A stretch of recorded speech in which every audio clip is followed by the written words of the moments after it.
Hello, good evening, Nigerians. My name is Mahdi Shehu, a Nigerian by birth, from Katsina State, in a locality called Opasori.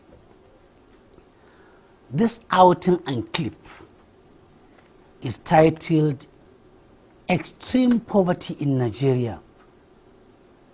Where are the sheikhs, the malams, and the ulamas?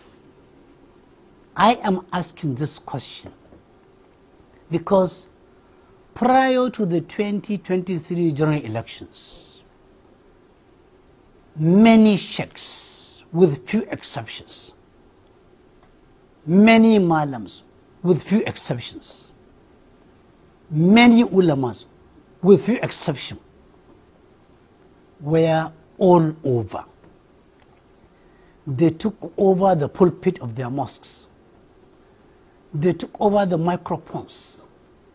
They were in all media houses, in all public gatherings, promoting the venom of Muslim ticket in wholesale and retail. Why do I say it is a venom? In a country with millions of Christians and followers of other influences other than Muslims, you can't tell me that there is no Christian worth his own salt and name that can become a deputy vice president from the deputy president or vice president from the northern extraction. That is clearly unthinkable. And they know it is not justifiable. There is no justice, no equity, no fairness in that Muslim ticket. But they went ahead for some very clear reasons to promote, to protect, to project that unwholesome project of Muslim ticket. They influenced their congregations. They quoted verses of the Quran, interpreted those verses to serve their own purposes. Before you say Jack Robinson, it was all over. In wholesale and retail, majority of people were convinced that Muslim ticket is justifiable. And we saw the results, especially in the northwest and northeast. They sold the ticket, even though 14 million people in Nigeria said no. The voices of Obi and the voices of Atiku said no. In unison, over 14 million people. Only 8 million people that are still doubtful bought into the Bobby trap. Now, it is Muslim ticket at play. Increasing hunger, starvation, insecurity all over the horizon. People are traumatized, confused, bewildered, and dislocated. Everybody today in Nigeria is on his own. Everybody for himself, God for us all, survival of the fittest, and the devil take the hindermost. Yet, we are hearing no voices from the ulamas, from the malams, from the sheikhs. It is inordinate silence. We only saw them going to Niger to plead for war not to go on. But before Niger, it has been 8 years of harvest of death under Buhari. Harvest of disease, of delay, of decay, of injustice and forbidding of justice. But they kept quiet.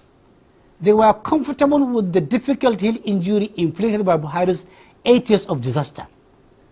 They were comfortable with the thousands of people being killed and slaughtered all over the country under Buhari. They were okay that people were being kidnapped, maimed, killed, incapacitated, and financially dispossessed. They were okay that farmers were not going to the farm. They never went to Buhari, at least none to us. Now it is the turn of Muslim ticket. They could go to Niger, but we expected them having sold this ticket of Muslim ticket. And with the rise in poverty and disease in the country, unemployment, poverty, declining values. We expected them to have the courage, the guts, the audacity, the wherewithal, and the liver to go and tell Tinubu that we sold you in wholesale and retail, especially to the Muslims. Now the whole of Nigeria, Muslims and Christians, are dying of hunger, of disease. Traders, medium, large scale and lower scale, 80% of them have had their capital decimated on account of your reckless statement on the very first day you were sworn in, where you said no more fuel subsidy. It has decimated 80% of all people with capital.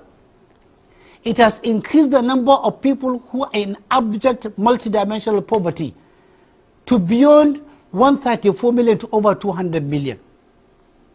We expected them to tell him pop and play in open space. But mum is the word. Silent is the word. They have gone into inordinate silence, as if they have gone into deep slumber. Why don't they go and do this elementary ethical responsibility?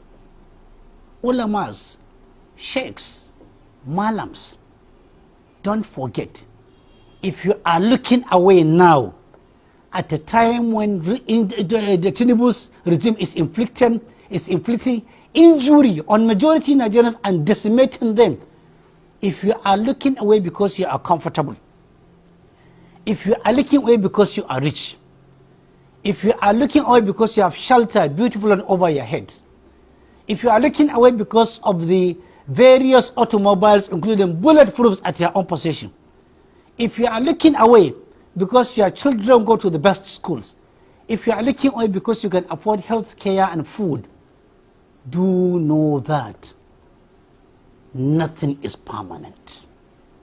We've seen rich people turning into poor people, healthy people physically incapacitated, knowledgeable people reduced into nothing. There is no exception. Nobody is an exception to this rule from Allah Ta'ala. If you can't talk now, you will definitely talk. Willy-nilly, now and wakarhan, whether you like it or not.